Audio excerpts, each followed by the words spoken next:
Muted. We're both muted. We're both muted. You're muted. Oh man, where's Bullish at when you need him? Where's Bullish at? What's up? We miss him, man. What's up? Shout out to Bullish, man. Hey, what's happening, all you Hexicans and DeFi pirates, and welcome to DeFi Syndicate. We're without our producer. He's got some family business to take care of, and I'm going the way of the hoodie, man. I like the mystique. I like the hoodie mystique, right? Yeah, right now, man, it's the time. It's the time, you know. Look at the market. Everything on our end is going good. Everything on the other end is going good. But what's happening? Banks crumbling. You know, what is the answer? What is mayhem? The answer? Mayhem. It's exciting times, man. I'm digging it. It's like more mayhem. The problem is, here's the biggest problem for me though. I've learned this from some very intelligent people out there. In chaos, they steal. See, that's what pirates used to do, is to create chaos, and then that's how they'd steal. They just mayhem and chaos. Yeah. And in the political realm and the government systems and everything, they create this chaos and havoc, and then they steal from us, because they'll get us all looking at things like masks and gun control and CBDCs and banks collapses and stuff, and then they'll throw something at us so that they can take more control. And for those of you who know me and the way I have presented myself, I'm not a conspiracy theorist. I'm not. But things have gotten to a boiling point around here, especially in the cryptocurrency arena. We are definitely under attack. We are definitely under siege. But the problem is I don't think they know how to freaking deal with it. I really do. Everybody thinks they got this master plan, that they're going to drop these CBDCs on us and it's going to screw everything up. I don't see it like that. That's a parade of imaginary horribles, I think. I don't think that they're not going to get any more control than they already have. You're already using CBDCs. You're already under digital control of your money. They can shut you off anytime they want. In fact, we see it happen often in the banks, in the banking system. So, they already, I look like the Unabomber. I know, man. I'm too old to wear a hoodie. I'll just look like the damn Unabomber. That's what, I'm going to get memed on that one. But I swear the bandana is you, man. It's too, man. The bandana is your trademark. I swear, it literally is you. Like, it's like when you see that bandana, it's like that M on McDonald's.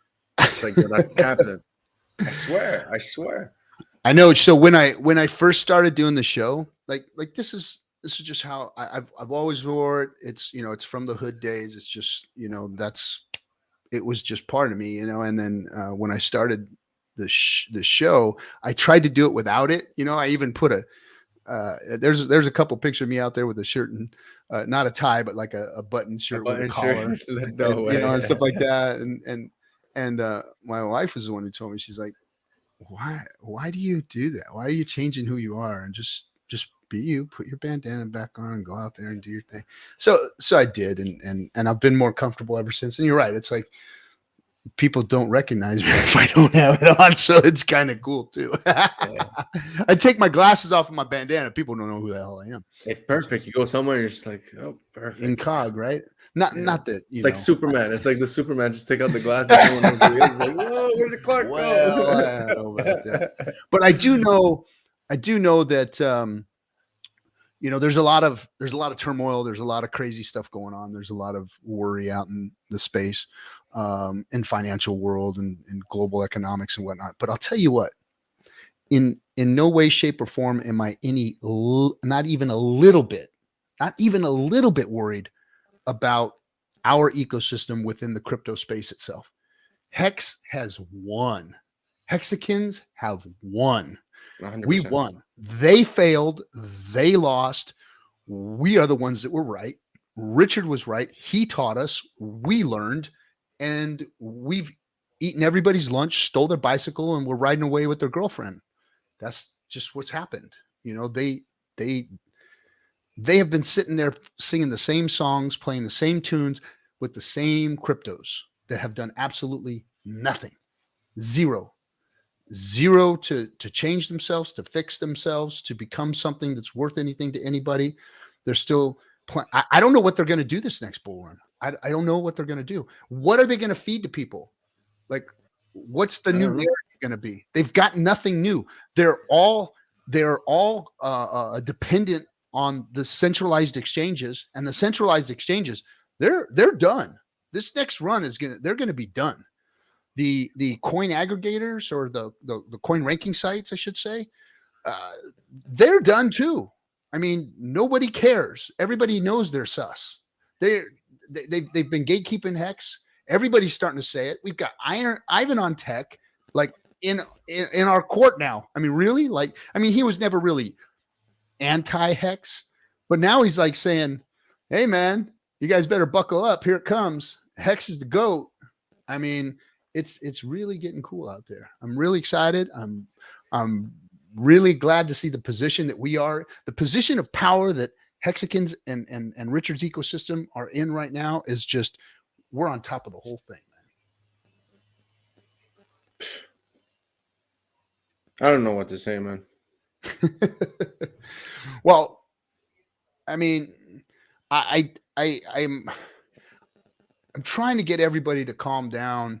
I go into the Telegram or the Twitter Spaces, and I hear everybody still screaming and crying and complaining about the same old stuff that they can't do anything about. You know, they're like up there yelling and screaming about CBDCs are going to do this, CBDCs are going to do that, CBDCs are going to do that, and I don't see how it's going to be any different than it is now. They've already got control. You already, in order to spend your crypto, in order to live off your crypto, in order to be rich and have a home and a Lambo and a house in the freaking woods and a house on the beach, you got to run it through the bank. Period. End of story. Nobody's taking your crypto for a beach house. I'm sorry. I tried it. They won't do it.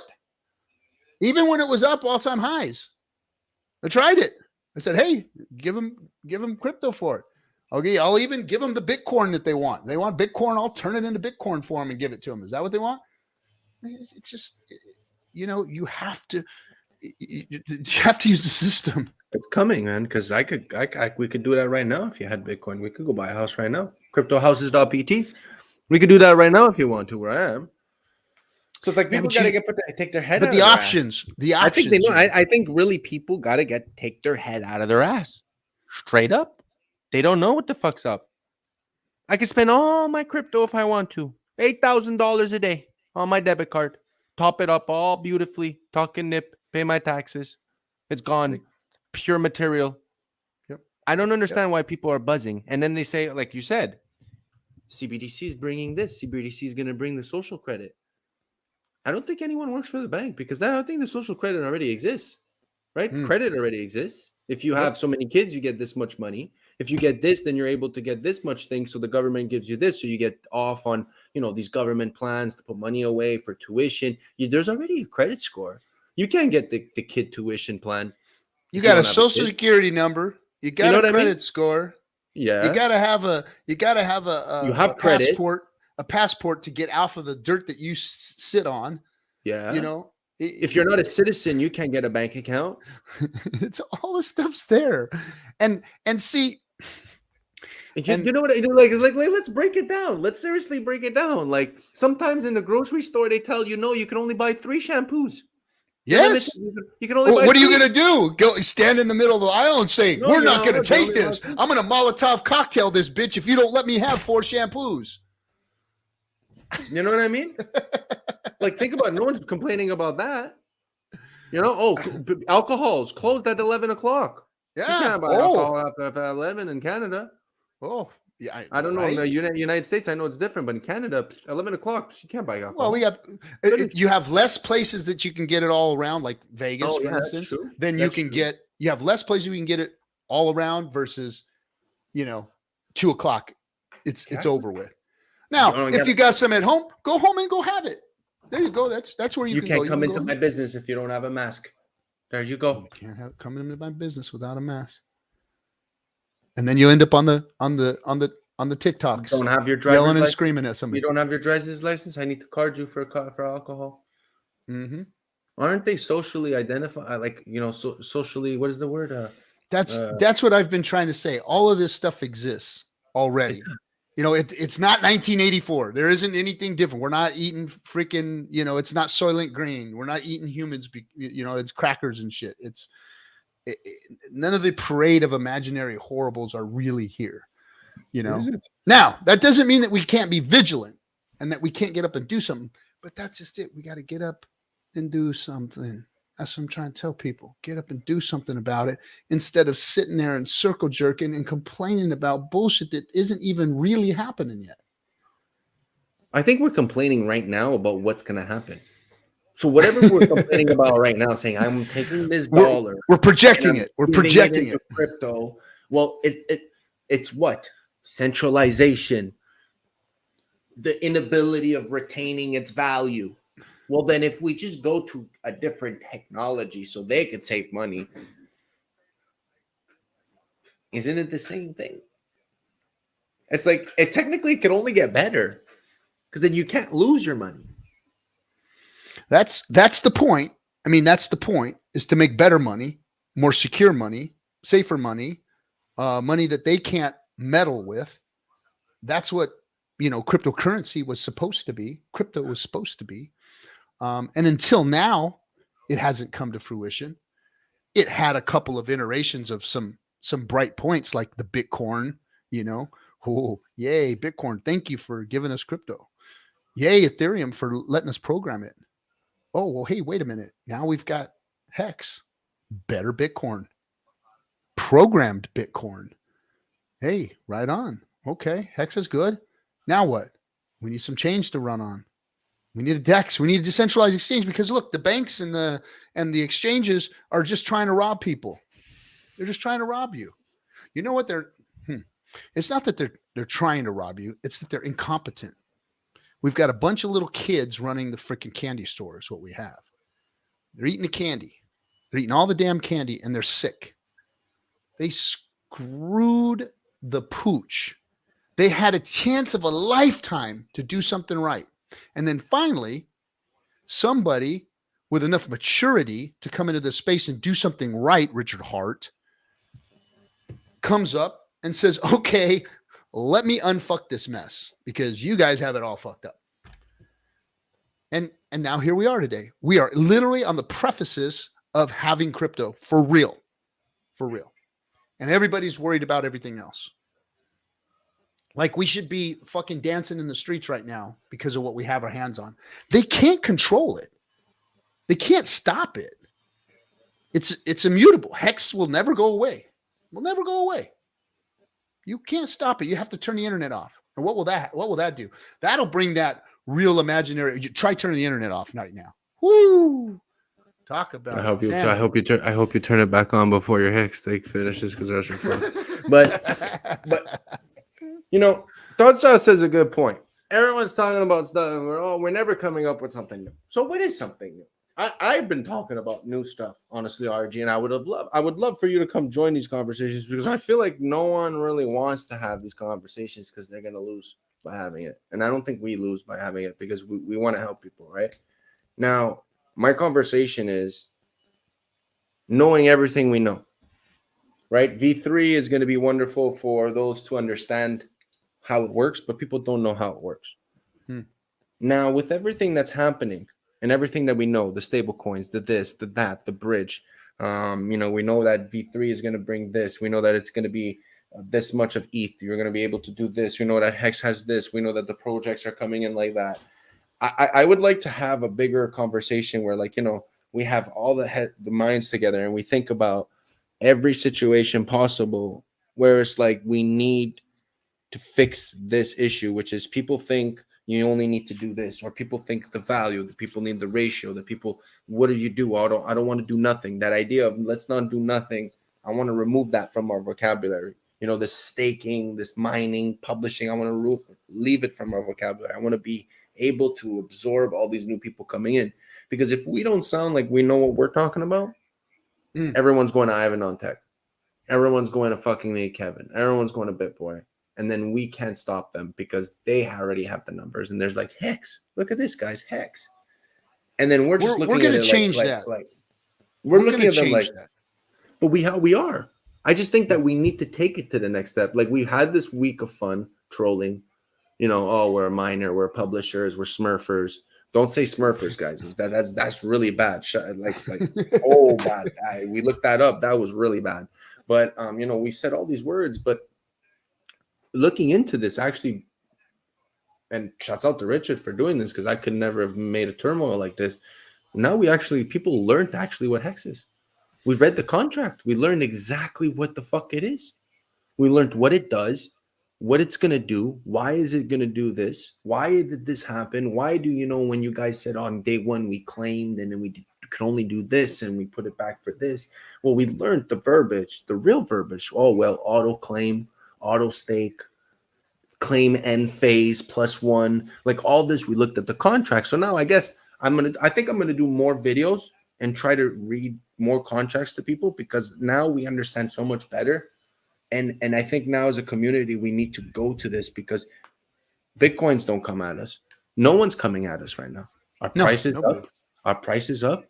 There's no one fudding us out. The big boys are starting to talk about us. I think it's time to get on our big boy heels, our big boy shoes, and be like, you know what, on the high horse, and say, you know what? Yeah. This is going to sound really mean, but fuck this onboarding idea. We need to maintain and make people aware what's happening. Yo, like V3 is coming and everyone's waiting for it with like already the flag saying we won the World Cup, but no one even knows what the score is. So it's like, we did win. What do you need to win? We're going to win. We're going to win. It's coming out. But the thing is that what do you need to look for when it comes out?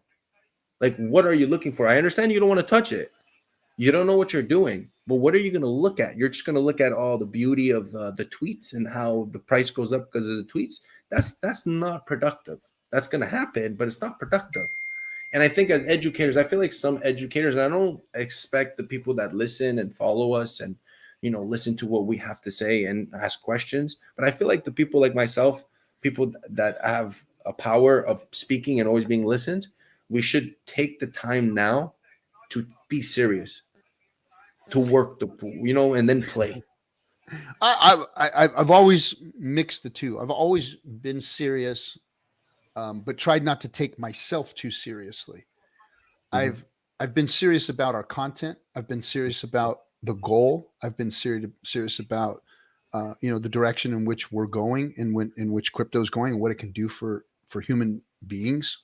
But I've never taken myself too seriously, like I'm some kind of guru, like I'm some kind of saint, like I'm some kind of anything, you know. I'm just a normal guy that's trying to get a message out that I found, you know. Let me say something real quick.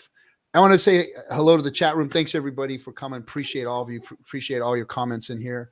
Welcome to you all. Frosty Dog, I hope I didn't personally offend you the other day. Just want to throw that out. You and I know what that meant, but anyway, all love to you, bro. Thanks for supporting and being around. So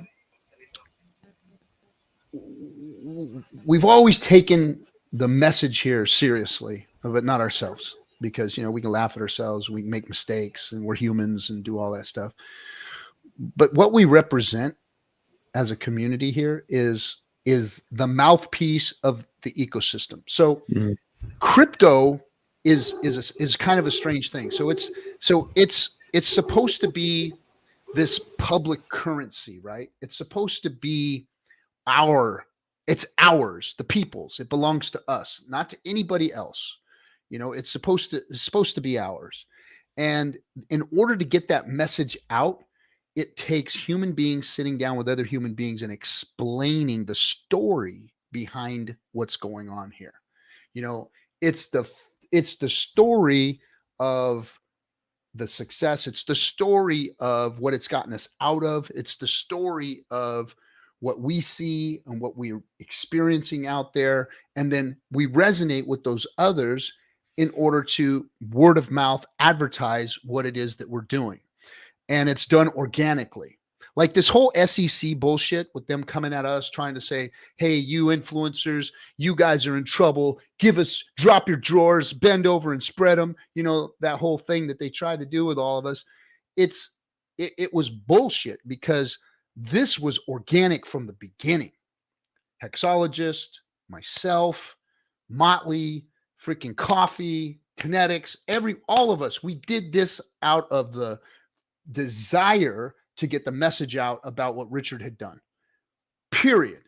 Richard never paid any of us. He never came to any of us. He never asked us to do any of this. He never said, hey, you should set up a stream. He never said any of that. This was my fucking idea.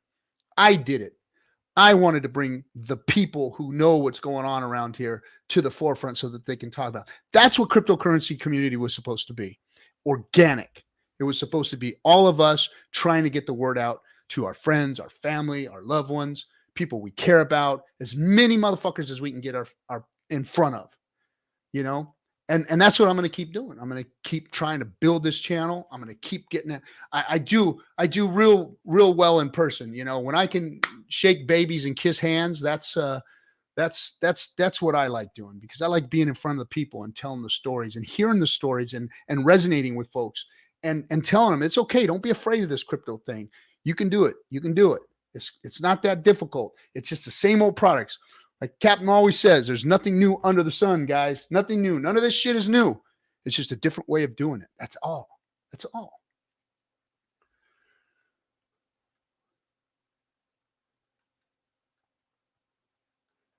Uh-oh.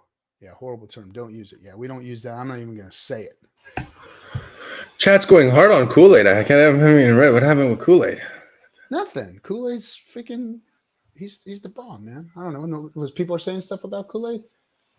Yeah, you guys got to go through me to get the Kool-Aid. I'm sorry. That's just the way it is. That's my boy. Period. End of story. That's my man. So, you got beef with Kool-Aid. You got beef with me. You know, there's two things I think is what's going to be needed for this bull run, man. Liquidity. Speak. I think it's liquidity and bridges. Mm-hmm. We need to figure out bridges just bring more liquidity. No, but proper bridging, like. You mean secure bridging? Yeah, like secure way to, like a good way to bridge it. When we did that Matic bridge, what a nightmare that was. Like, there was like a 12-hour delay sometimes for your coins to move through. It was scary. I mean, I remember when Hexo tried it the first time, his stuff got stuck. And I'm like, what do you mean it's stuck? It's stuck, man. It's stuck. His stuff was stuck. And it was hours and hours. And I said, let me try it. And I went in there, boom, and it went through. And I'm like, hey, it's done, dude. And mine actually went through before his did. His got hung up. He was pissed. He was so freaking pissed. But yeah, we got to have better bridging. We got to have secure bridging, because that is where, and I don't know technically how it happens, but basically you could think of bridging as an escrow account. So your crypto goes into the bridge and it goes into a pool, and then you're given a copy of a wrapped whatever you put in. You're given that asset and to take into the other chain so that it can function over there. So it's basically just like a foreign exchange. They're going to give you, you're going to come in with dollars. They're going to give you yen, and you can go do your business in that country, and then when you come back, completely different coin though.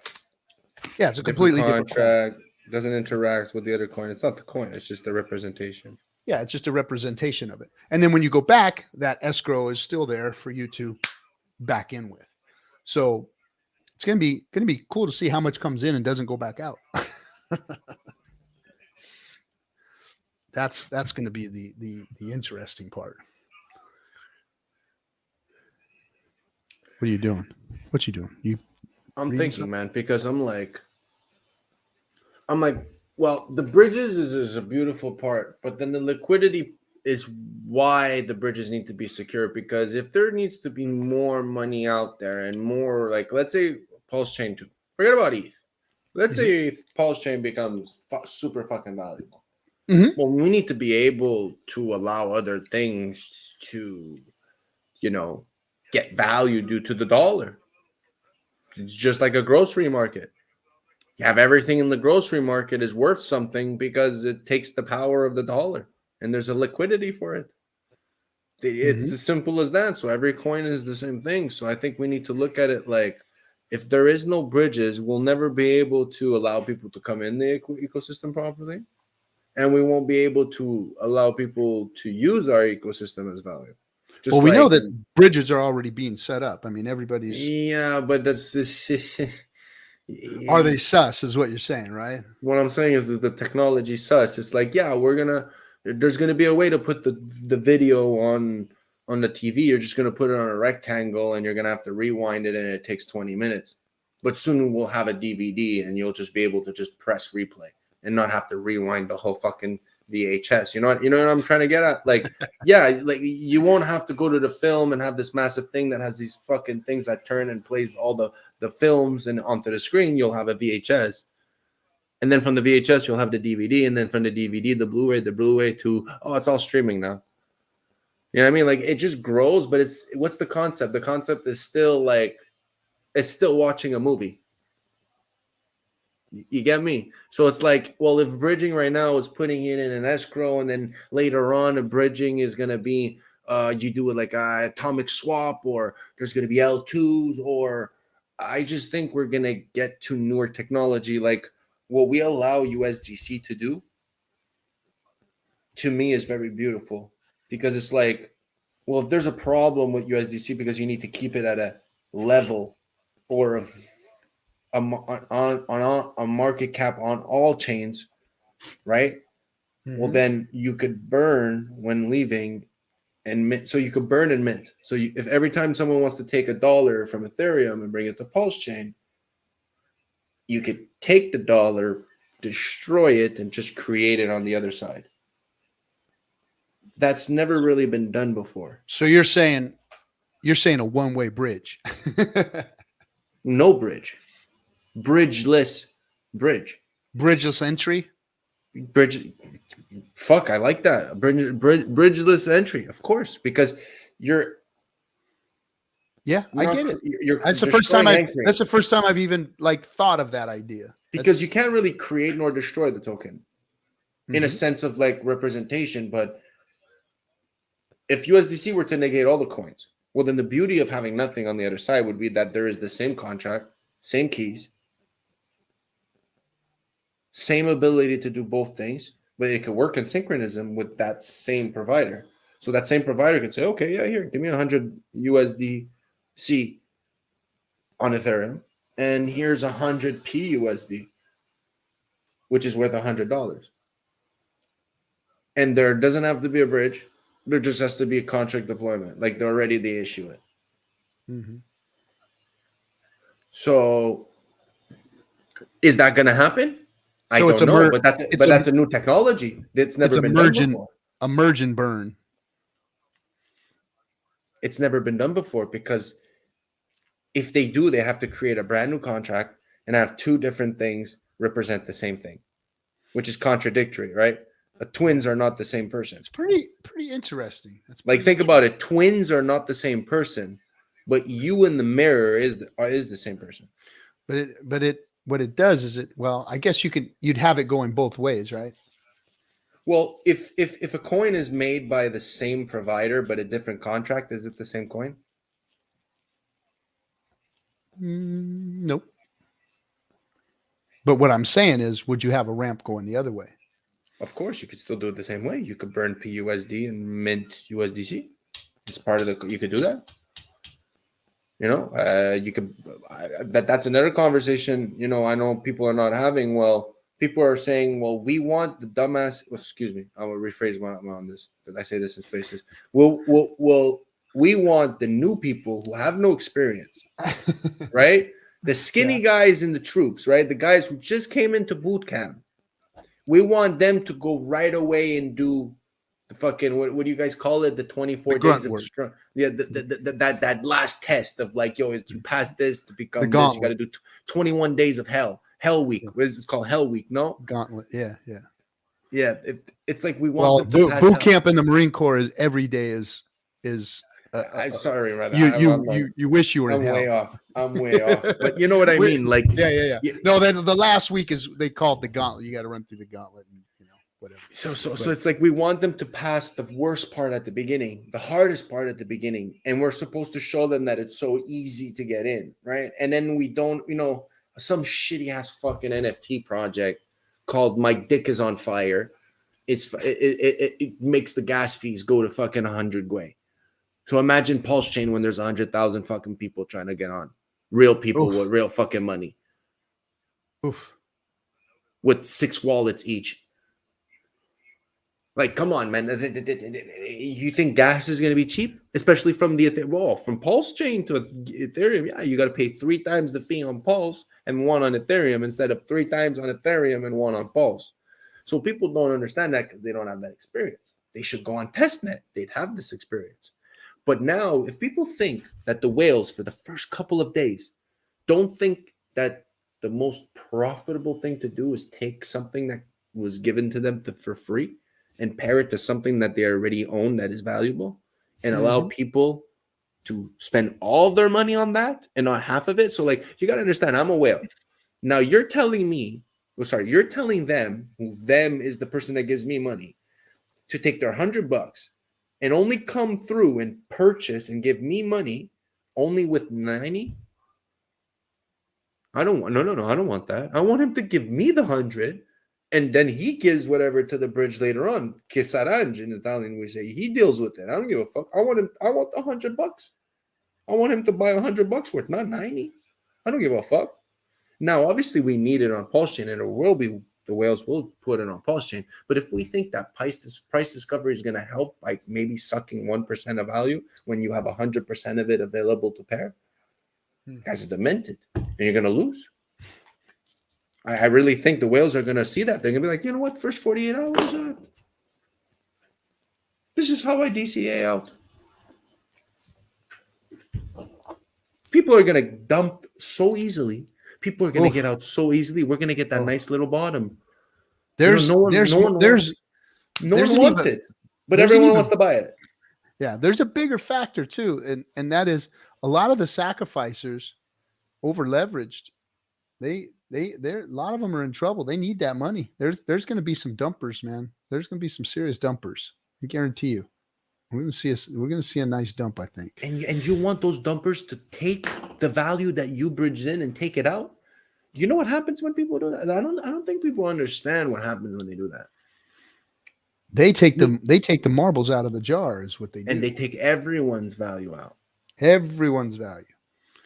And you're sitting there with your bags in your hand. So just let them fuck up the ratio, and you still have the value. You still have okay, firsthand, it's like, imagine only trading on PulseX with just PRC20s. No wrapped assets. Fuck that. Just 1 or 2. Just EHEX and fucking ETH. I don't give a shit. The rest, fuck them. We don't need them. We really don't. At the beginning, we really don't. And then soon they're going to need us. That's what we want. Yep. Oh, yeah. And they will. And no one wants to talk about it. Because then it's going to make people think like, well, then how important is your copy? How important if you're waiting and saying, well, I could just buy whenever I want then, right? Yeah, of course, man. You don't need something on the other side. You could have on the other side. It would be better to have Hex on the other side than something that might not exist, or something that might not be valuable, or something that might only help you when shit goes south. Because when it goes left, you're lost. When it goes south, oh yeah, for sure, you're chilling. You're at the dollar. It's gonna you're laughing. But when it goes left, forget about it. You're gone in the wind. That stable coin, it fucked you. So now I'm looking at it like, well, your copy is 10 times more valuable because you could every 2 weeks when you work, keep buying. And then whenever you're ready to come on Pulse Chain, you just do one big cent. Thank you. I think that's the easiest way, and no one's ever been able to do that, man. 43 said, you guys think the OA will pair large amounts of EHEX to PHEX? Of course, I mean, bro, that's the ace up a sleeve. I mean, that's the whatever that ratio is set at. it fixes it. There's, I've had a lot of conversations with Johnny Chaos about this, and look, and we all know that Richard is one of, if not one of the smartest guys in game theory when it comes to liquidity providing and ratios and all of these things. He knows his business. And I can guarantee you that with the war chest that the OA has after all of these sacrifices, that you can damn sure bet that there are going to be fixed ratios that are going to be untouchable, meaning that you're not going to be able to move. There isn't going to be a whale big enough. Nobody has as much hex as the OA. Period. End of story. Nobody has as much pulse. Nobody has single-handedly just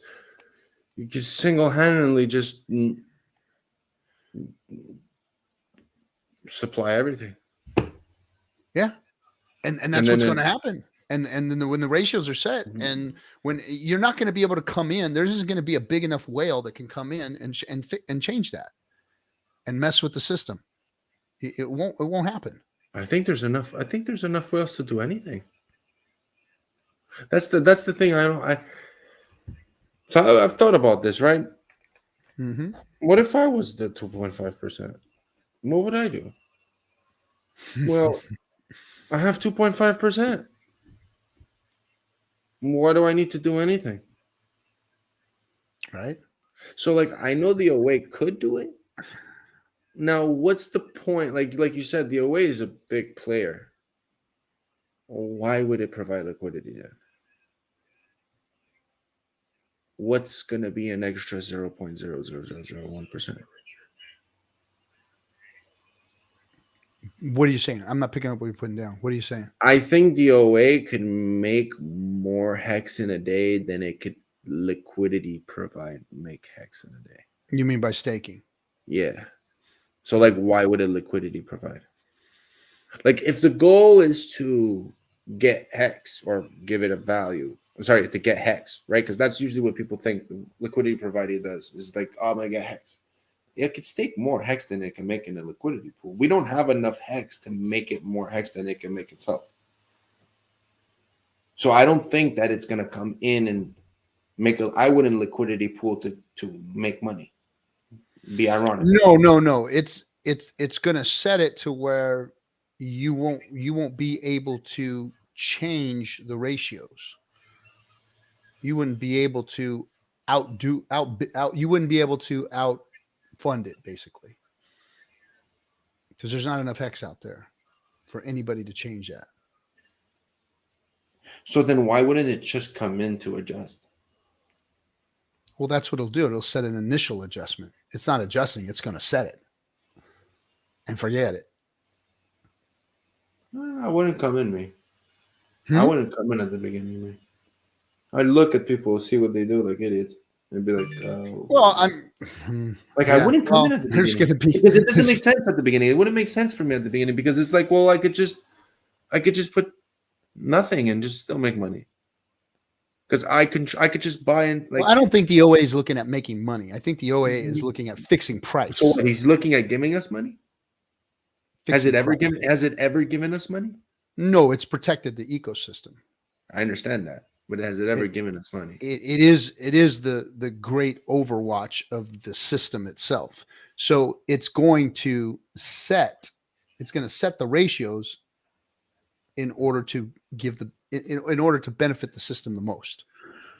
So in the lobby, it kept stealing from you guys.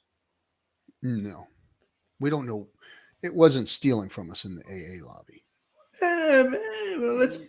It was stopping arbitrage. Like you're all competitive. It was stopping arbitrage. You're all competing. Mm-hmm. So I stole from all of you. Well, you got to remember that listen to what I have to say. It might be negative. There was hex coming out. There was hex coming out of the lobby, and there was hex in Uniswap. So there was an arbitrage opportunity there. So somehow it had to fix that from happening. And that was like the ironic, because it's doing it because it's putting itself in a situation where it's like da da da da da da. I'm going to go save people, and I know they have to pay me to save them. So the same thing happened on Big Payday. You're all getting a bunch of coins, but I'm just going to come in and take all of it. But the reason it did that was to stop the I'm in and out. I'm going to come in and double my coins, because we were literally like almost up into the day, we were looking at like 2/3 of our bags So getting. then why would it Boom. give us free money? Well, that's what it did. It stopped. We got free money. We all did get free money. But what did it stop? It stopped it from it stopped From people getting from free coming in money. and It stopped us from getting steam. Yeah, that's free money. Yes. Dumping is free money. Yeah, and so it stopped that you from always from getting free money. Always. It stopped the bad. It stopped the bad free money behavior from coming on. It gave the well-deserved money. Those who are doing something get rewarded. Yes. Those who would have done the most compared to what it would have done near lobby would have got a lot. Those who would have been staking a lot would have got a lot on the payday. Yeah. Now if it really wanted to help us, it would have staked everything in the emergency end state. So now we need to fill in the blanks, because this is how he acts. You need to do this because I'm gonna do this, and this will make it so like that you do this. So what could he be doing now that is gonna fuck us? But only if you help yourself will you profit from it. I see where like he's gonna fuck us. Somehow he's gonna fuck us, and I don't think it's gonna be by him giving us money. Well, and it's always this. It's like mom and dad slapping your hand for your own good kind of thing. Get your hand off. Don't touch the stove. Don't touch the stove. That's what happened on Big Payday. That's what happened in the AA lobby. That's what Richard has. That's what the OA, not Richard per se, but that's what the OA has done. Saying, hey, I got a plan here. Follow the fucking plan, because it ain't going to work the way you want it to. You can look at it and game theory it all you want, but I'm the one with the rules here. I'm going to set the rules, and I'm going to show you, and you're going to get your hand slapped if you got your hand in the cookie jar. Chaotic Creation Studios. That's Johnny. Oh, Johnny, sorry, I didn't realize it. Dumpers will be punished. I love that. So then why the fuck would the fucking OA give you fucking money? And that's not to you, Johnny. It's literally to everyone. Why would the OA give us fucking money so we could dump? When we dump, it makes everyone have to suffer even more. It makes those who wait suffer, and it makes those who want to sell right after suffer even more. So why would the guy go and make a liquidity to help you to get out? What repercussions do you get? He makes money on the side? Well, he could stake and make more hex than he can make in the liquidity providing. There's not enough hex out there that he can, I'm not wrong in saying this. He makes every day like millions of hex per day. Why the fuck does he need to make a couple 100,000 of it in a liquidity pool? And it's not for that. It's not for that. I know, but he's not going to give it to us. Like Johnny said. Hold on. He said, link me 100%.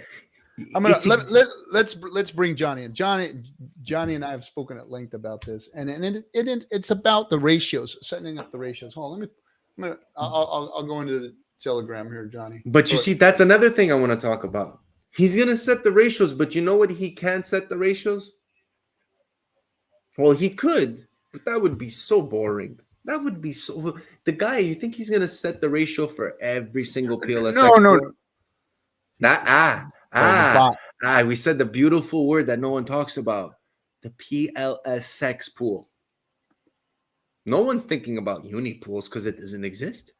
Mm-hmm. No one gives a fuck about it since the beginning. No one gave a fuck about uni pools. Why? Because everyone wanted to dump it. There was no need to keep it. Pulse X, there's all kinds of need to keep it. Why? Everybody dumped it for hex. Let them do that.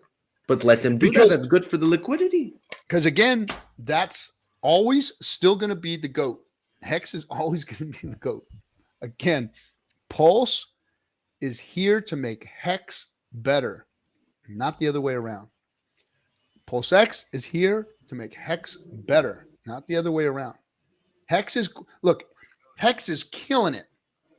Hex is the GOAT now. Imagine it better. Imagine Pulse making it run on tracks that it really wants to, like, and now it can stretch its legs. Like it's got both hands tied behind its back. It's got chains around its ankles, and it's trying to run a race right now. Take all that shit off now when you give it Pulse chain. Boom! Now it's on tracks that it can run on, and it's a bullet train. That's what Hex is going to do. If you think that selling Hex and getting into Pulse and Pulse X are the move, I think I've got plenty of all. So I'm not one to talk and tell anybody, hey, you should be in this or you should be in that or blah, blah, blah, blah. Because promise you, I made sure I got my bags. But Hex is always going to be the GOAT. And I think that there's going to be a lot of people who give up way too much Hex to try and get these other assets because they think they're the ones that are going to do the X's. Remember, shitty ass Bitcoin did 6 million X, guys. Hex has only done 10,000 X on a shitty chain with FUD, with guys like me promoting it. Think about it. It's had everything against it, and it's still kicking serious ass. Still kicking ass. Now imagine it on a better chain. It's better than Bitcoin. We all know that. And when it's got tracks to run on, holy shit. You think 6 million X is a big deal? What do you think Hex is going to do? Let me bring up Johnny. Yo, what up, Johnny? Oops, sorry, caught you hitting your bong. Yeah, it's not a bong. It's just my so I'm only doing nicotine here, guys. But yeah, so the thing is, what is the best way to punish people that are dumping like pre-big payday? It's called a pump. A pump like they've never seen. Oh, that was glorious. How to punish people that are dumping, right? So how do you create that? If you create that link, that pairing, then those dumpers are not getting their free copy. Their free copy that would be at parity. So they're dumping half of their money. That's what we're seeing right now. I love what you're saying. Man. And remember we talked a long time ago about that ETH ratio. Right now we're killing it. We're fucking ruining it. No, I don't think there's, what is that word called? Not parity. What's that word called that everyone's using? That we are correlated. Oh. Yeah, and that has to do with that apophenia, which is you are programmed as a human to find things that are like, and use that to explain what you're seeing in terms that you are familiar with. That's just human programming. So you'll always see false correlations with things because you want to see it. It's no different than seeing shapes in clouds, because it's just that's how we make sense of things. We have to say what something is like to make sense of it. But in actuality, things happen concurrently, regardless of whether or not they have any dependency whatsoever, Yes. And that's the problem, because the human mind will argue, and you can't convince people otherwise, because they're gonna see what makes sense to them. They're gonna come up with their own explanations to fit those pieces of the puzzle together. But this whole liquidity thing, and let me put it this way. The end result is haters can't buy Pulse without pumping Hex. All this excitement from this new coin that starts at next to nothing is going to have beautiful. a high trade-in value for 1 Hex for X amount of Pulse. And when you buy Pulse, as a result, Hex does not just move up normally anymore. It now has a multiplier. So what would have been a normal 10X in Hex? Triple it. Well, it could be. It depends on what the ratio. It depends on what the ratio is. Yeah, it depends on whatever the ratio is going to be the multiplier. And so whatever Hex was going to do, and with people buying Pulse, it just on top of. And it does it on 2 chains, because you create that linking between the 2 chains, that 1-to-1 ratio, and it's simple. 10 billion Hex has nothing to do with the price. All that has to do is that is the bridge. You're able to trade 1 Hex for 1 Hex on either chain. right? So guess There will what? always be a hex waiting for you to Parity. trade it for. So you do not have to sell your Ethereum side. You just take your hex, you bridge it over, and you trade it for the other coin. That's simple. There is no sale of that. There's no dumping your It's e-hex. a swap. It's a straight swap. To move it over to the chain. It's going to go dependent on what people want to do, because people are going to be like, well, I could do this. I already see it playing out with the T-share. Yeah, it's like that. I'm going to quote Kool-Aid. He's going to love this. It's like the choo-choo train. It's like, well, this choo-choo train costs this much to get it. Well, this choo-choo train costs this much to get it. And if one is too cheap, well, then they'll go to the other one, because then people will get too much of it and it'll get too expensive. And then we'll go back to the other one, which is not that expensive, and then go back or come back down. So I feel like there's going to be a parity between, regardless of this value, because like you said, this guy could just come in once he's finished this pump. If the OA doesn't do it, whales will. But what the OA could do is set a precedence. So that allows whales to add to and contribute to that pool without worrying about impermanent loss. So you think that's maybe why? Do you think that's why maybe in the Pulse X sacrifice address he's keeping some really, really, really good stable coins? He's got to use that to create the value. When the bridged-in value happens, he has to have stables. So it's going to be like this. It's non-interference. Okay, the ratios will be set. There will be routing. Routing will probably be with one pair, which will probably be Pulse. So you'll have Pulse that's paired in USDC or DAI or whatever, okay? And everything else will be a ratio to Pulse. One coin equals X amount of Pulse. So what that means is Pulse is the one that determines the price, and that liquidity can be thin, allowing major slippage to the upside. However, just like Unisocks, Hex being paired to Pulse as a result of Pulse going up in price, as a result of Hex being equal to, say, 300 Pulse, that's a 300x multiplier to any move that Hex makes.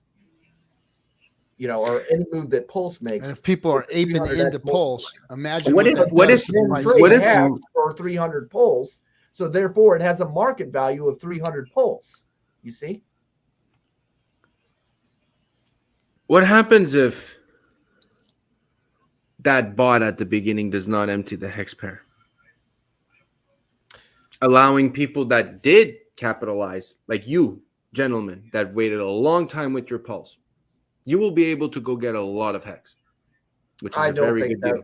Yeah. So there is no Pulse. There is no Pulse X yet. So the AMA is going to do everything that's there. Okay. And those ratios are going to be set according to what the AMA bot does. The ratios that have not been set yet and have to be set up when the store opens are Pulse to Hex, unless that's ETH. No, it's ETH. It's already predetermined, yeah, it's already my friend. ETH. So that'll be it's the set Pulse up, but that can be adjusted. That can be adjusted. And Pulse. But why would you empty your own pool? That's what I'm thinking, because I'm like, there is no hex to p-hex because p-hex doesn't exist yet. So the pool does. The pool does. It's going to have millions of p-hex paired to thousands of Pulse. So he has the choice to empty that. I wouldn't empty it, but not hex to hex, because the other. But you can make it on both sides. You can make it on both sides. That's my issue. Is that but you don't have to. You don't have to, because if you set it on one, the other side is going to mirror it out of result of arbitrage. So you only set up the stuff that you're under control over. Well, which side are you? Which side would you put? Pulse. What I don't understand the. Well, because my whole debacle about this thing is that I don't want you to bring $50 million worth of Ethereum into Pulse. I want you to pair Pulse to $50 million worth of Ethereum at the beginning, not forever, at the beginning. Because what that means is that everything gets recycled back into our system, into who provides it for us. And then the bridge, we'll take care of that later. The bridge allows you to get into the ecosystem. Now you can bridge in some of that value in, but you need to consider that the guys coming into Pulse will have the option to get in before. And that's why I'm saying, like, there will be this idea of everything paired to Pulse, no doubt about it. But would you rather buy P-Hex on Ethereum or Pulse on Ethereum? Because that's where I see the value of the OA, because the OA can make it on Ethereum that you could get into P-Hex as fucking easy as you want. Well, that's actually you could get into Pulse easier too. than that, because there's going to be exchanges where you could just buy directly into Pulse. So there's no bridge. Yeah, but how much are they going to have of it? You will not necessarily have to bridge back and forth, and you're going to pick one chain or the other. But a lot of people are going to just pick one chain. Yeah, but the exchanges are not giving us value. You have to facilitate the ability for them to move cross chain and pick their favorite chain. So that's where the bridges come in. And what you want is, you don't want people selling out on one side and then putting their money in the bank and then buying back into the direct ramp into Pulse, because you're getting that one side dumped. But you're saying that because we have this option that is not done before, which is the exchanges have no effect on us. The exchanges have no effect on us because, one, you probably are going to have more than the exchange will have. Yeah. In Pulse. The person right next to me, to RG, or anyone else of the people in Hex. So that's wonderful to know that you could come in and disrupt.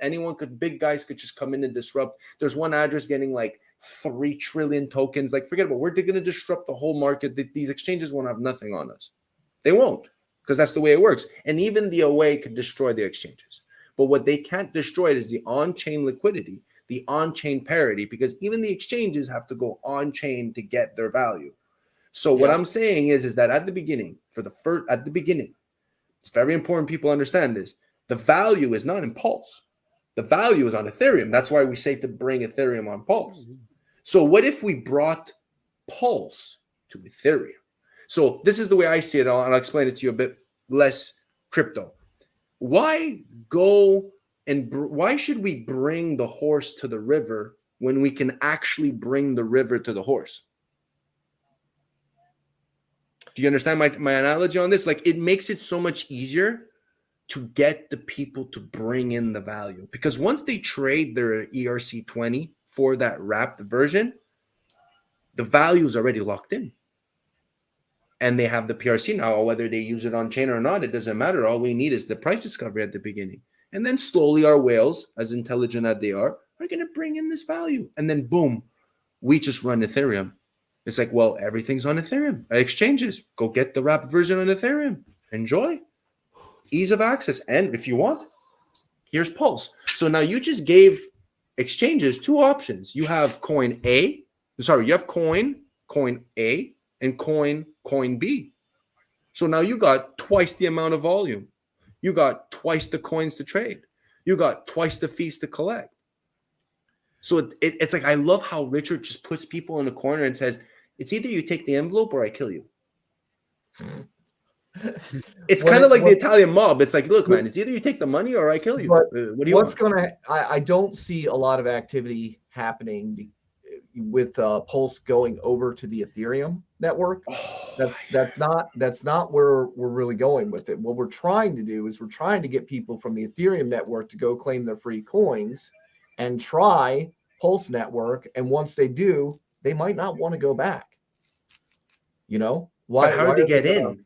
How do they get in? This is my issue, Johnny. It's like, people don't think about. There's already Pulse Ramp. Pulse Ramp will launch within. But do you think the big boys that want your money in the liquidity provider are going to say, you have $100. Now you're going to come into my system where I'm going to get all the money and fees because that's what I want. But you're only going to have 90. Why is anybody going to go through Ethereum to get the Pulse if they're just starting? That makes no sense. Why would they pay $300? They're going to jump right into Pulse, with their $100. It doesn't make any sense. The fees over there are terrible, and it's going to take them 2 years to finally sort that shit out. When we get into the bull market, you're talking $1,500 fees to end a goddamn stake. There is no reason to screw around with Ethereum at all. Even pulling liquidity in and out over there on Ethereum is ridiculous. Nobody can make any fucking yield over there. It costs you $300 to set up a liquidity pool. You know, what are you going to do? You don't start with $10,000. You can't even go to the liquidity pool. Now you can go over to Pulse, and guess what? You can bond your liquidity for nothing.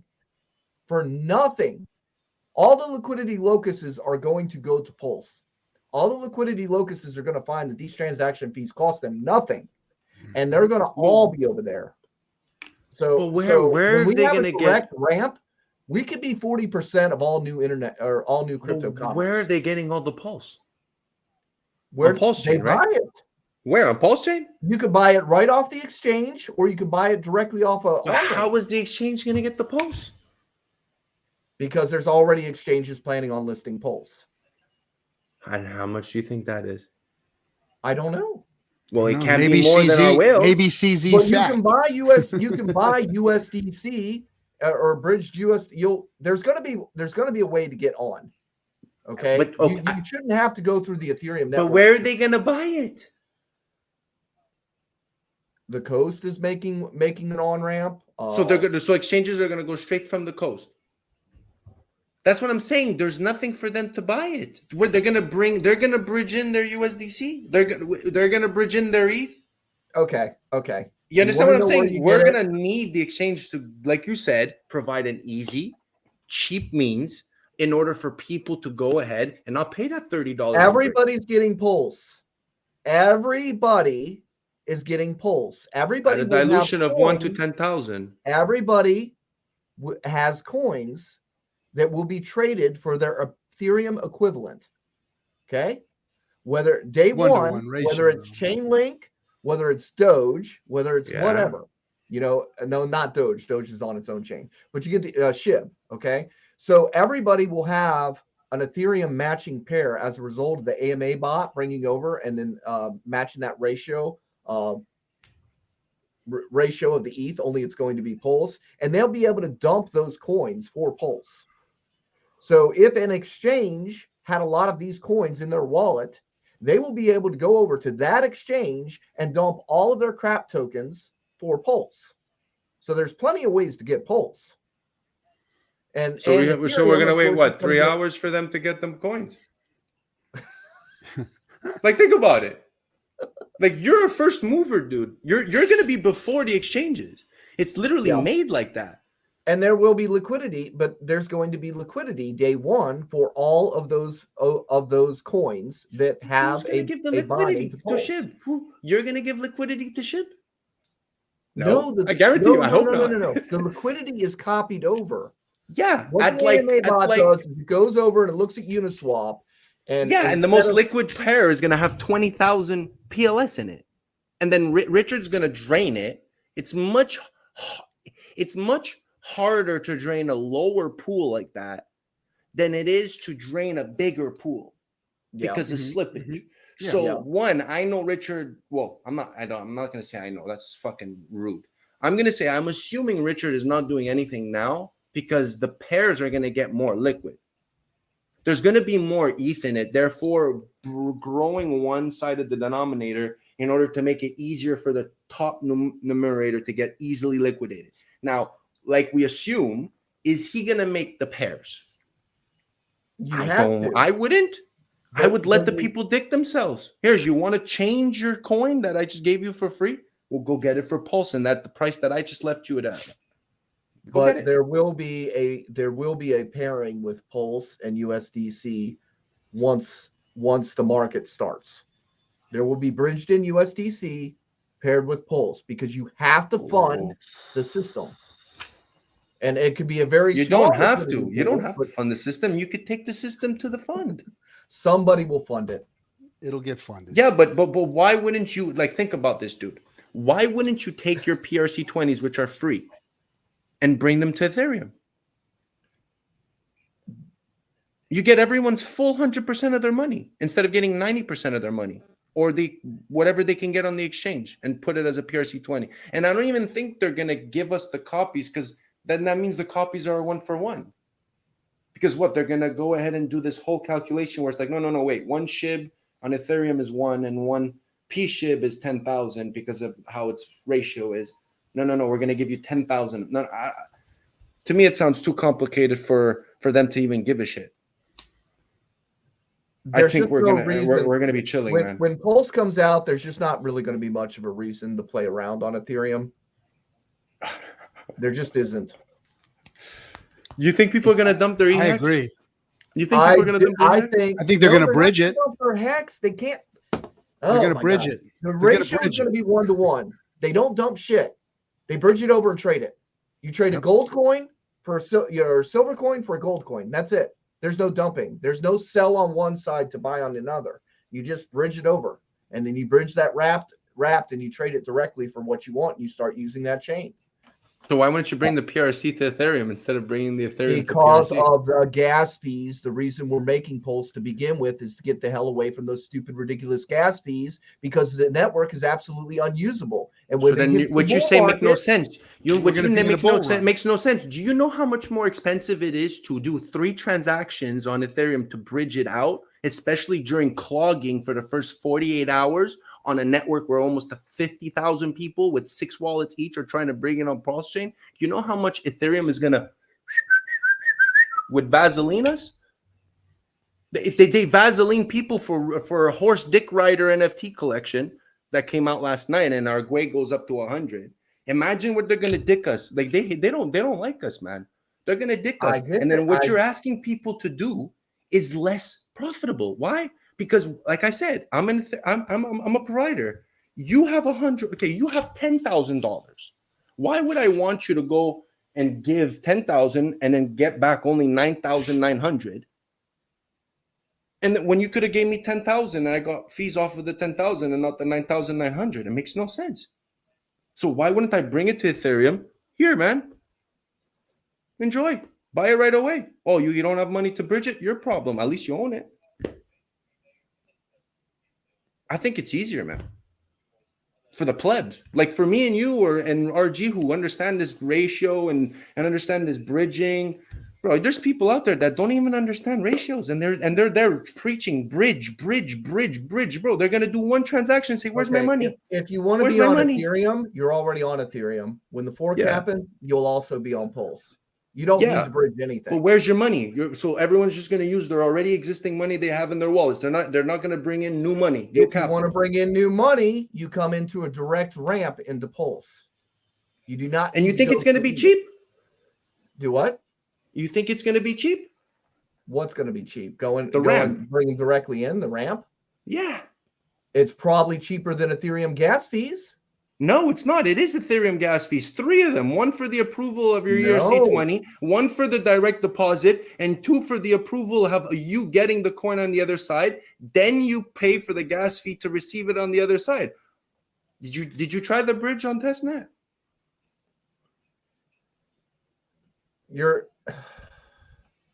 I don't understand. You're talking bridge. I'm talking direct on ramp. Well, what do you think the Pulse ramp? There is going to be no p-hex on ramp. What p-hex on ramp? Pretend there's no such thing as Ethereum. You go to the on ramp, okay? You buy on Pulse, you get Pulse, you take it to PulseX. That's how you get in. So how are you going to pair your e-hex to p-hex? That would be bridging, and you're not. I'm telling you, how are you going to buy your p-hex with your e-hex? You make no sense, bro. I'm sorry, you're just making no sense when it comes from like someone has to bridge in their tokens to buy new tokens. So you're saying, well, no, buy it on the on ramp. What on ramp? The exchanges? Where are they going to get their coins from? Oh my lord! I just don't understand. I'm confused by the confusion. I really don't. You guys are both talking about two different things. Do you know how to mediate through this?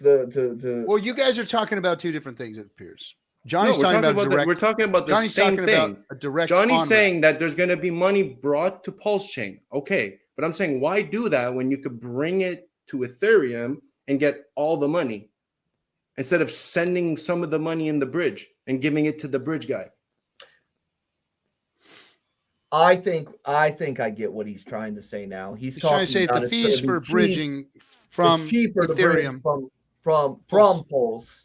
Exactly. Oh, sorry. Maybe I'm not saying it right. It's cheaper for someone to take their PRC20 and say, "Oh, I could do this from there," or for the people to buy. Because let's say you do 6-7 buys and you want to DCA in for a month at the beginning.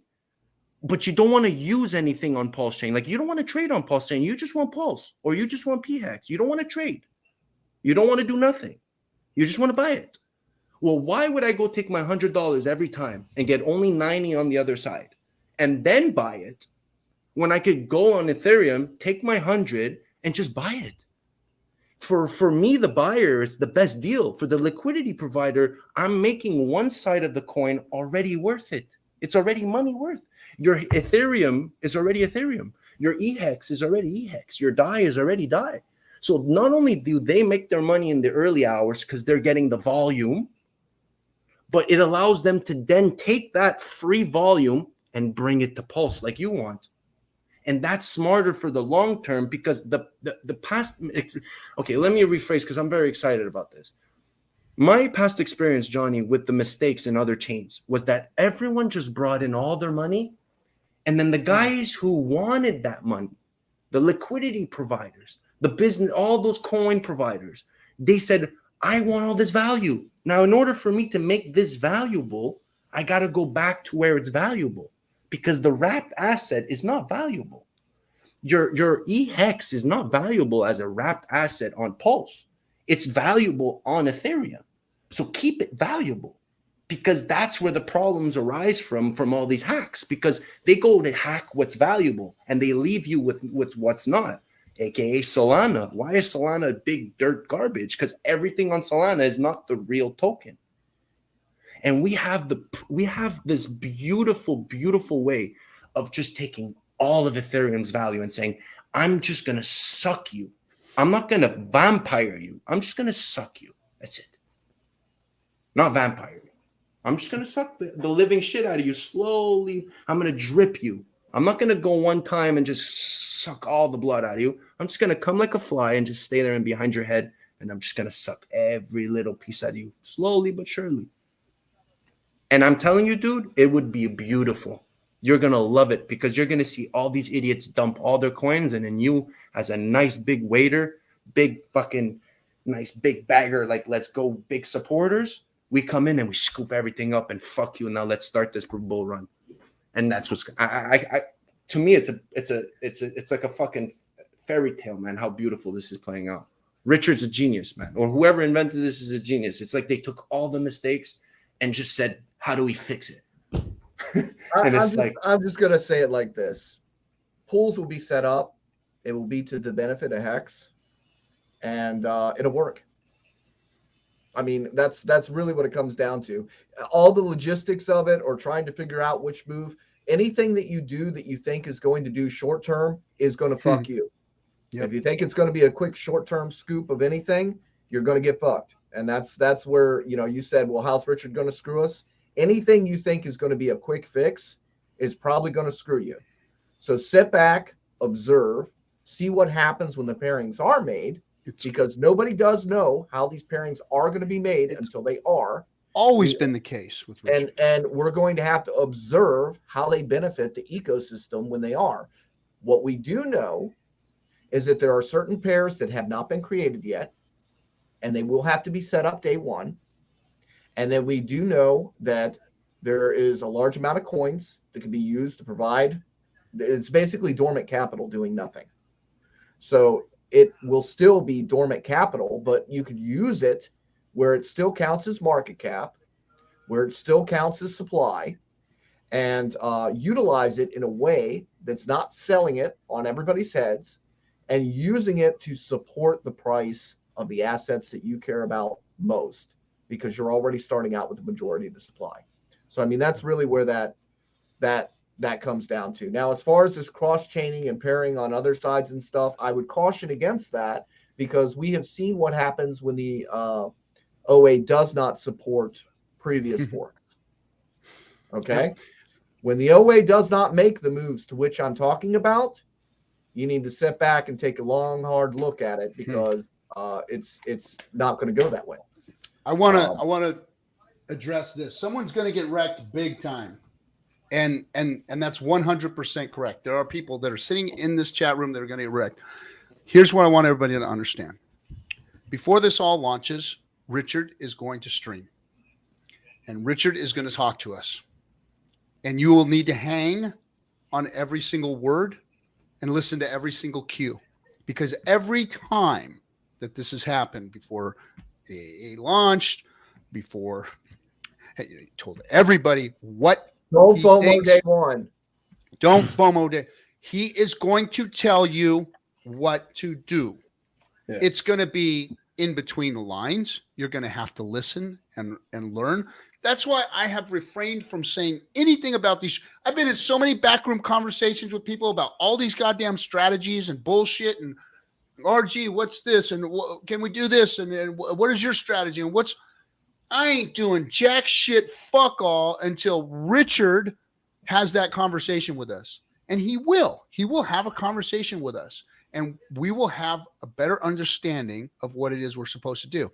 And Johnny just nailed it by saying anything that you think is going to get you a quick fix or a quick buck or a quick turnaround is more than likely going to wreck you. If you're thinking long-term, if you're thinking the longevity of the product, if you're thinking the longevity of the ecosystem, if you're thinking health, if you're thinking doing the right thing and just standing by and watching, that's more than likely the best answer for you. Especially if you're limited in your funds and you're looking to get in and you're anxious. You want to get you want to get in and try and get a piece of the pie. You need to listen to what Richard is going to tell us. And that's why I've refrained, because I know that's where the clues are going to come from. All of these other galaxy brain motherfuckers said the same shit before Big Payday, for the AA, all these strategies. And guess what? They were all wrong. There were very few people that got bits and pieces of it. And had we, hindsight, it's like, oh man, yeah, that's right. Oh geez, of course we should have. Of course the AA, the OA was going to freaking stake and yank all that value out from everybody. Of course, boom, boom, boom, boom. Wait until Richard says something. Just everybody chill, calm down. Don't worry. Your bags are going to be fine. You're going to be fine. You just got to sit back, relax, and fucking chill. The OA is going to do what's in the best benefit for the entire ecosystem. Exactly. It's not about money. It's about glory. It's about making something stable and solid. It's about making solid liquidity pools that people don't have to worry about impermanent loss. It's going to be about the best and most for the longevity of this monument that he's trying to build in his own image that he wants to point to and brag and say, I made that. See, I just showed you how it was done. And then guess what? 3 months from now, he's going to say, I told you guys. I told you. And you didn't listen, like you always don't listen. Just like day one FOMOers. I told you guys don't day one FOMO. And that's what Richard's going to say 3 months from launch. He's going to tell you what to do. He's going to tell you subtly. He's not going to say directly what to do, but you're going to read between the lines. And then 3 months from now, he's going to say, I told you guys. I told you what to do. Man, if you guys think that the whales don't see it as right now, okay? Imagine there was 2 1% pools in Hex paying people. There's only a 1%, a 0.3%, right? And a 0.05%. Am I not correct? Those are what it's in V3. Imagine there was 2 1% pools. Imagine if the OA wants you to use Hex as its intended purpose, and instead of allowing these pools to be big, they purposefully dilute them so that Hex becomes the premium yield-producing asset on pools, 100%. instead of everybody playing liquidity locuses and chasing pennies, in front of freight trains. 100%. They can dilute it. I don't deny that. I don't deny that. Untouchable levels. But one of the can't we reasons see why Pulse everywhere? I believe the pools will be very large is, one, Richard said Pulse X will have the largest liquidity pools, quote, Because number of Pulse one. X. Number two, I don't want to see cheap Hex on any chain, Yes. quote. And the way to do that is to create a substantial pair between Hex and Hex and dilute that pool. It preserves the Ethereum side, so people don't just dump it because it holds its value. Because it has its pairing, it's going to, there might be some arbitrage opportunity there, but because of the pairing, it's going to support the Ethereum side regardless of the gas costs. It's going to support the price because you can always trade it for the other token on the other chain for the other price. So that's that's what is important, you know, preserving the ecosystem, making Hex the premium store value. And you know, because look, on Ethereum, you can make more in Ethereum liquidity providing if you got a large amount and you can afford the gas fees. You can make more yield than staking because the pools are small. But if the pools are very large, that actually restores Hex's intended purpose to be the premier yield bearing asset. Okay. So I think the new ecosystem is going to be set up to where his baby, which I mean, why is Pulse being made to begin with? Gas fees. It was made to support Hex. Pulse was always made to support Hex. I agree with that. 100% agree with you. And Pulse Hex is made for the liquidity. Pulse X is made for the liquidity. And Pulse, I think people wanted Pulse to be liquid, but I would rather it be put in validity. I would rather have the network have all the coins it needs for the validation for any transaction it fucking needs. Let these motherfuckers validate every fucking coin they want. And just use Pulse X to make the most liquid DEX the most liquid DEX. It could take the DEX's fucking coin, and there's a purpose. You don't have to single side stake it into an inflating asset like Cake did. You don't have to do that, and you at least give it some fucking purpose, not like Uni. I completely agree with you. But if we, like, at the beginning to get this, like, I'm just obsessed with the opportunity. He's already short. I'm just like at the beginning. It's just like I don't see how the big boys don't want. Like, I would love for, like you said, to have all that Hex like you want it to be done on Ethereum. It's like the biggest, most free marketing thing ever. The most liquid fucking pair on Ethereum is Hex with its wrapped asset from Pulse Chain. And you could get it and go back into the ecosystem.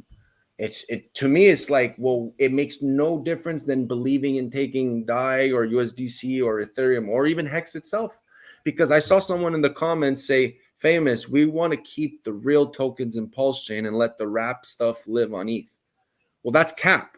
Because if you want to bring Hex into Pulse Chain, you're creating a Hex that is not Hex. It is not the Hex that interacts with the contract. It is a wrapped asset. So if you want value off of a wrapped asset, then that's some capping ass shit.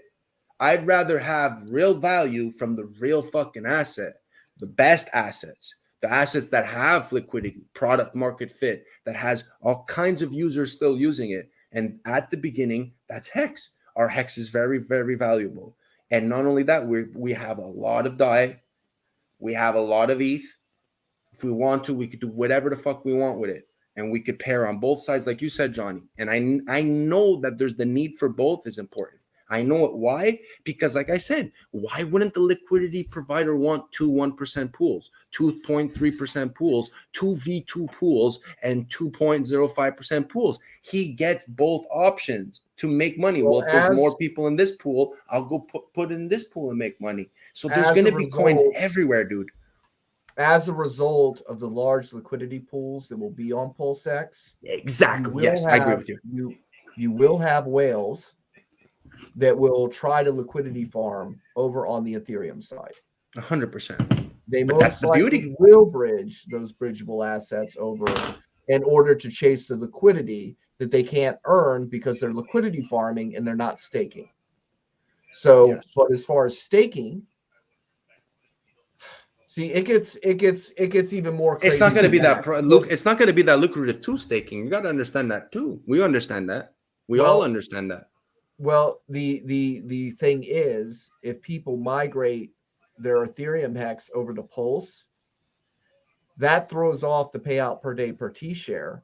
That lowers the amount of T shares in that pool, and that actually creates more payout per day per T share if everybody's dumping their Ethereum Hex or they're EESing and they're moving shit over. So it's self-balancing. The way Hex is designed, because of the T share rate and because of the way that it pays out per day per T share, and if people dump one side, it's going to be the side that ends up with the most yield.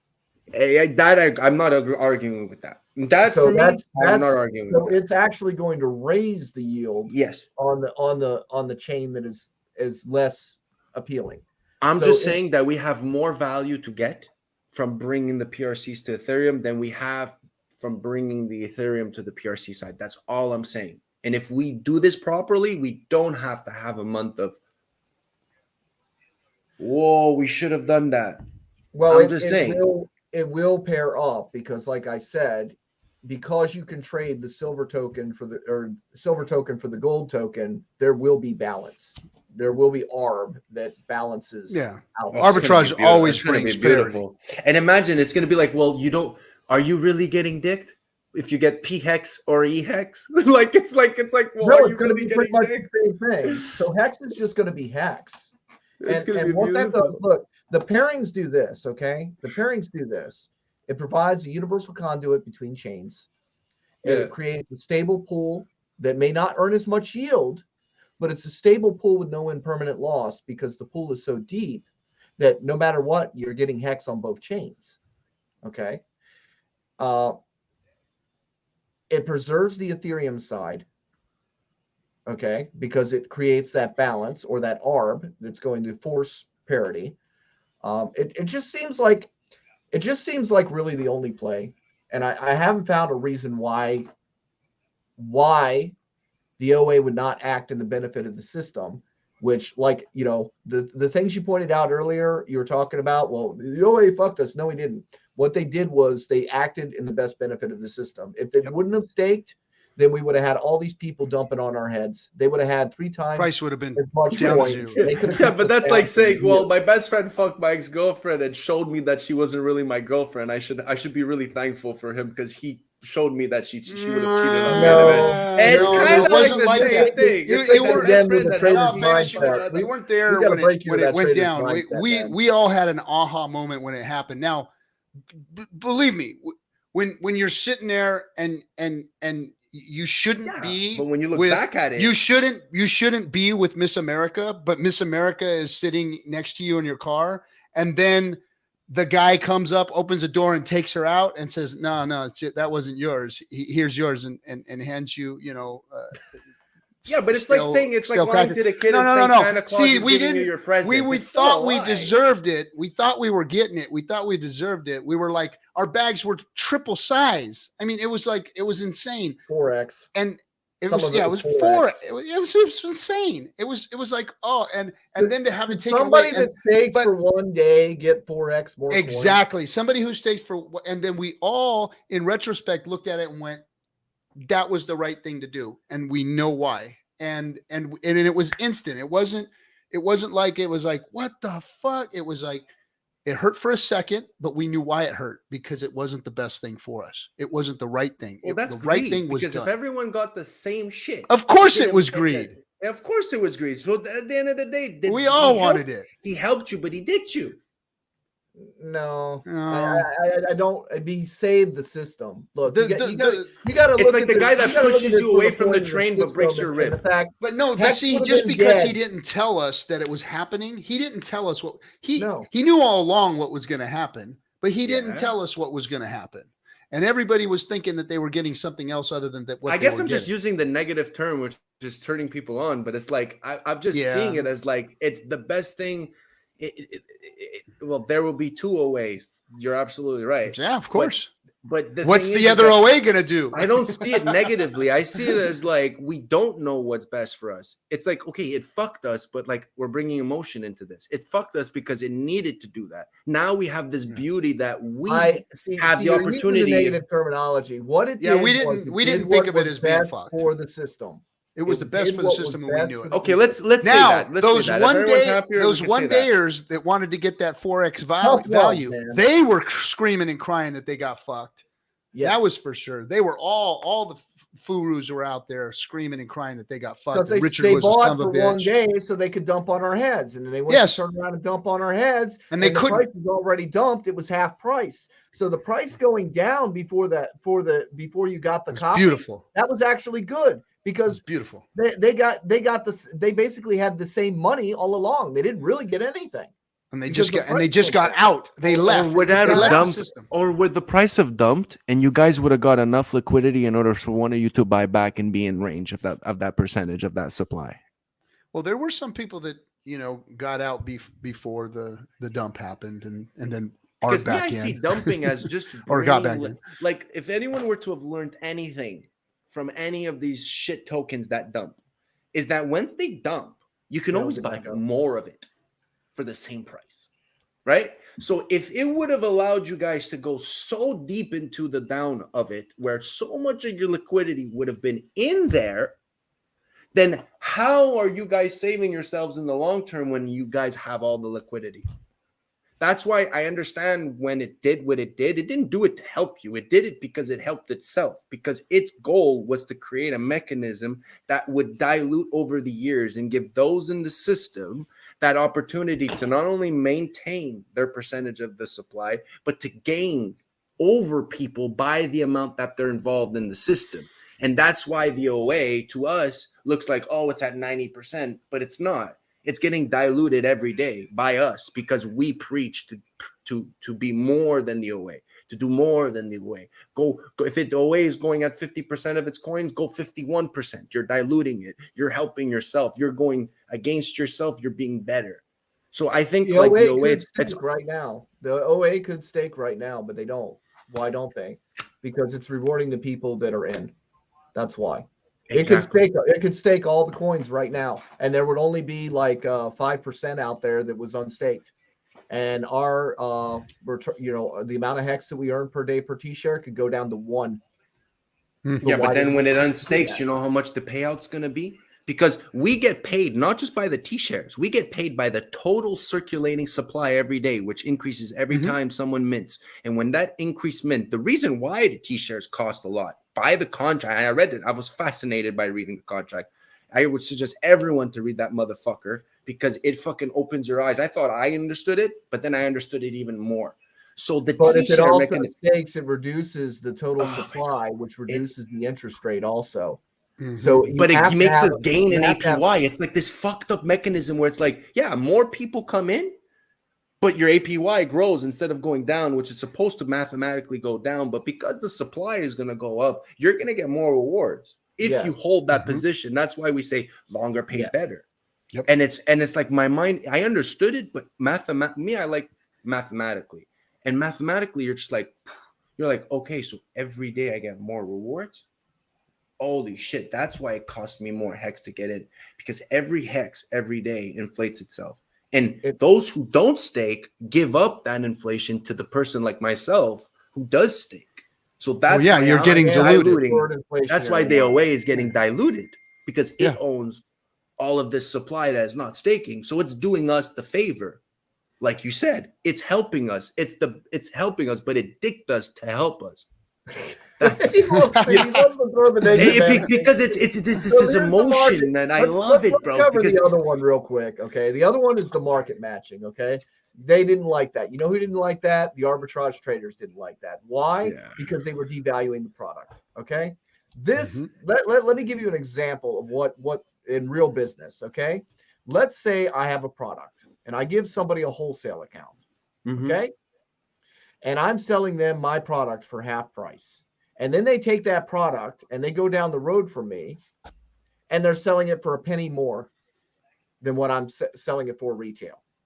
They have devalued my product. So now they're forcing me into a situation where I have to sell my product wholesale to compete with the person that I already sold my product to. There's the thing called market matching. And market matching is not allowing somebody to devalue your product. So what happened was, all the way to the very end, you got a certain price. Everybody got that price. And then what? A certain amount of Ethereum came in and it matched current market value. Didn't go above, didn't go beyond. It just marked current value. So you didn't have these people come in with $20,000, turn around and say, okay, I got it. Now I'm going to go dump it on the market and I don't care who it hurts. Yep. And that's what they were doing. And we literally had an individual that exposed himself for doing that and was angry that he couldn't do that anymore. Yeah. And it was like the OA just said, nope, that's enough. No. Because that's devaluing the product. The product was already sub-cent. The product was already underpriced and cheap. And you cannot have people devaluing your product. You can't have people giving your product away. You have to protect your own asset. And you know what? Stock companies do the same thing. They buy back their own stock. They don't let people devalue their stock. If it reaches a certain price, they buy it. That's not uncommon business practice whatsoever. It's not screwing anybody. What it does is it actually protects everybody else that invested and put their money in it. So not allowing other people to devalue what they purchased. You know, you can't have somebody, you know, you open up a hot dog stand and somebody comes down the road and they set up a hot dog stand. They're selling it for half price. Guess what? You might as well just quit. You know, you're not even going to break even, right? Because now you got to sell your product that you paid for at half price. So that's just common business practice. There's nothing new under the sun. It's the same tried and tested freaking systems that have always been in place that work. And the traders don't understand it because the traders want to be degens and they want to just have an advantage on everybody else. They're always looking out for themselves. They're always looking for a way to screw somebody else because that's what crypto is birthed. In the crypto system as it is, what is it designed to do? It's screwing somebody on the other side of the screen by them getting a worse deal than you, right? Yep. That's what it is. It's trying to outwit somebody else out of their money. Well, that's not what we're doing here. What we're trying to do here is we're trying to build value. We're trying to build something of value that interests other people, that they want to put their value in it, and they want to build with us. It's a different culture. And if you're coming directly out of the crypto world, that's like unheard of to you because we've just changed the rules of the game and they don't like how this new game is being played because it's not the game they're familiar with. It looks similar. It's played on the same board. All right. But the rules have changed and we're talking about value creation versus value extraction. So when you're looking at Hex from a point of view where you're looking to extract value. Johnny. Exactly. Do what?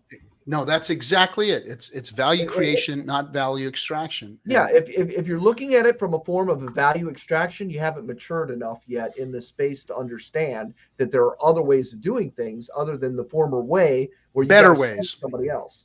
The reason why we support our other streamers and we go on each other's streams and we supported each other to begin with was because we build each other up. We've always built each other up. And we understood this from the beginning, that this was a change in the narrative. This was a change in the attitude. This was a change in the culture, all the crypto space. And that's why so many people that come from the crypto space have such a hard time over here because they don't understand that we are creating value, not extracting value. See, they come over here and go, where's the money? Where's the money? How do I get the money? Yeah. Who do I got to go up against? Come on, bring him in. Put him in the octagon with me. Let's go. And that's that on the other side of the screen. You're trying to extract value from another trader. And who do I got to beat? Who do I got to beat to get mine? And that's not what this is about. This is about you creating your own value through the Hex ecosystem, sitting back, delay gratification, doing the right things, changing your mindset. This isn't about a quick buck. And that's why I warn everybody.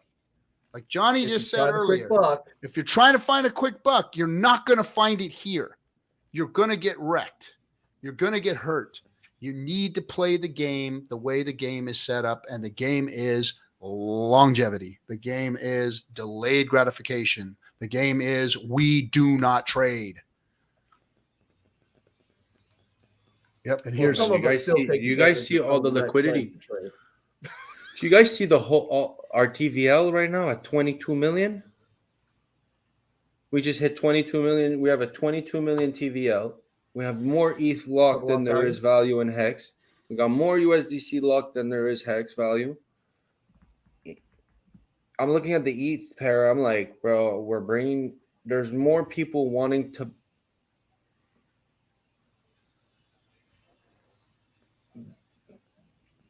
There's ETH locked on top of our price right now. I need someone to go look at this. Maybe if it's my screen, but it's telling me that instead of there to be Hex to be sold, like when I'm looking on this side of the liquidity, it's telling me that there's ETH locked at like a certain price in order to buy. There's like a limit order to buy higher. Oh yeah, no. There's whales playing all kinds of silly games right now. There's all kinds of screwy stuff going on. Oh, it ain't even started yet. Wait until No, Paul there's starts. There's 100 ETH just like ready to buy at like, oh well, if it goes higher, we'll buy more. Oh, they set the new buy walls have been the buy walls have been moved. No, he's talking about it being higher. Yeah. So Because it says that there's 8.2. There's 8 millions of hex being ready to be sold at a certain amount, but then there's ETH ready to be used at higher amounts. So when we hit those levels, it uses the ETH. We're about to an arbitrage bot would already execute those if it was set up like that.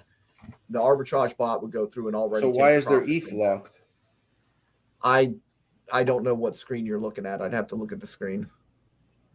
Yeah, what are you looking at? I must be. I have to refresh this. This doesn't make sense. How could there be ETH locked on the side that you have to have the hex locked? There are ranges. There are liquidity ranges, but that's not like one-sided. That's dual-sided. So what you can do is you can set a range so that when it hits that price level, you're trading in between there. So what the whales are doing is they're already planning on the price moving up.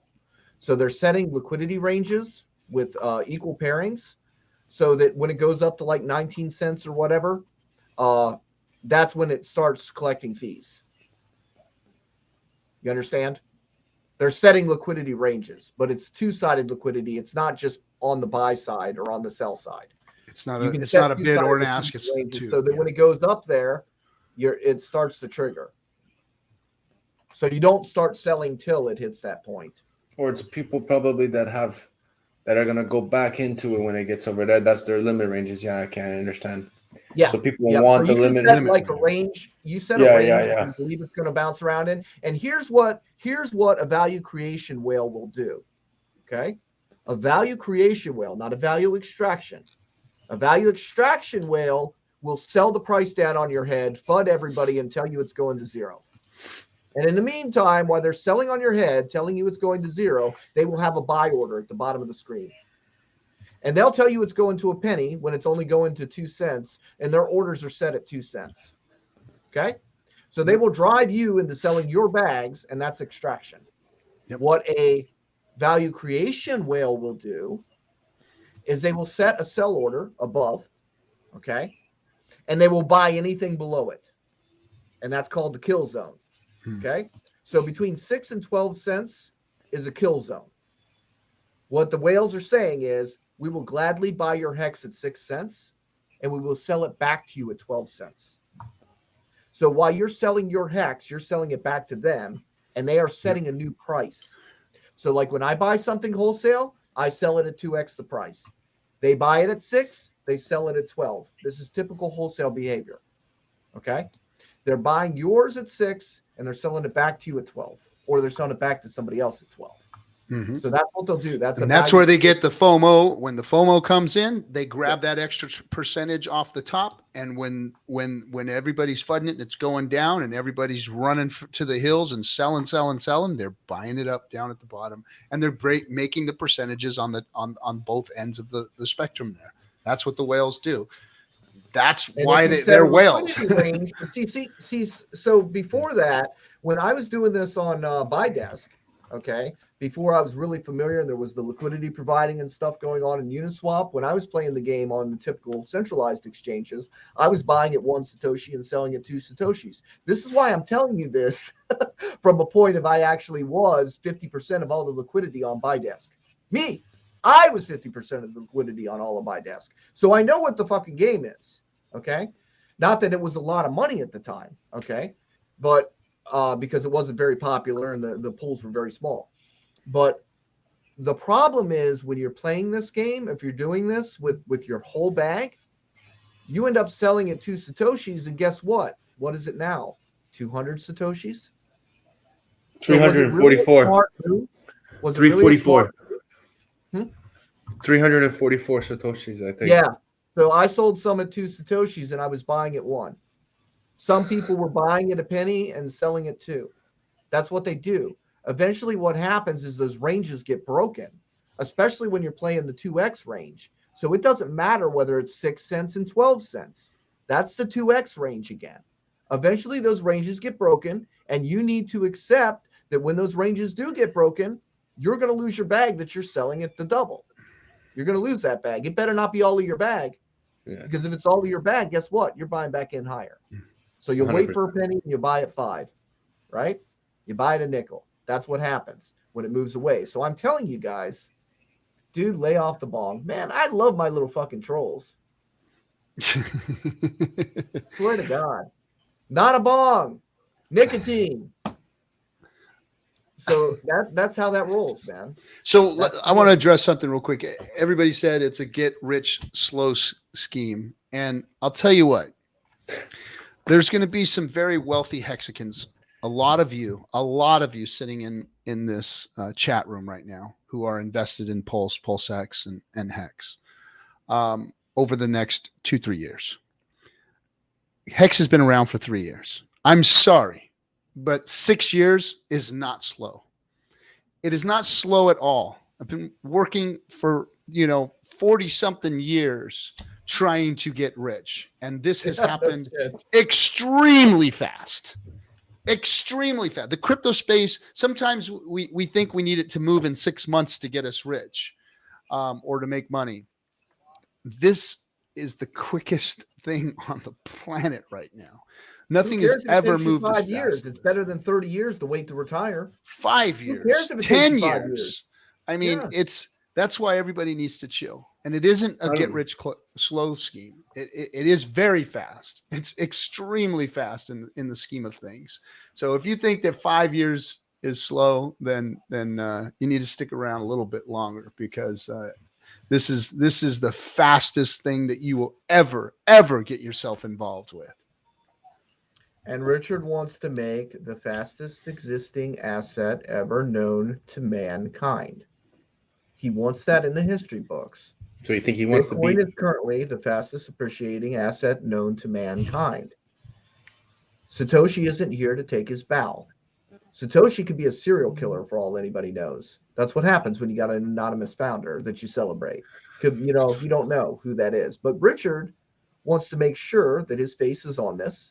He wants to make sure everybody knows that he built it. And he wants to make sure that everybody knows when he beats the record for making the highest appreciating asset ever known to mankind. And I believe he will. He already has. We just don't know. All right, guys. And with that, I appreciate everybody coming. We got to get rolling. Bullish is going to kill us for being on this 1 hour. So appreciate you all. Johnny, sticking around for a minute. I want to chat with you for a bit. All right, guys. We'll see you on Friday for the FN Hangout. We got some stuff to talk about.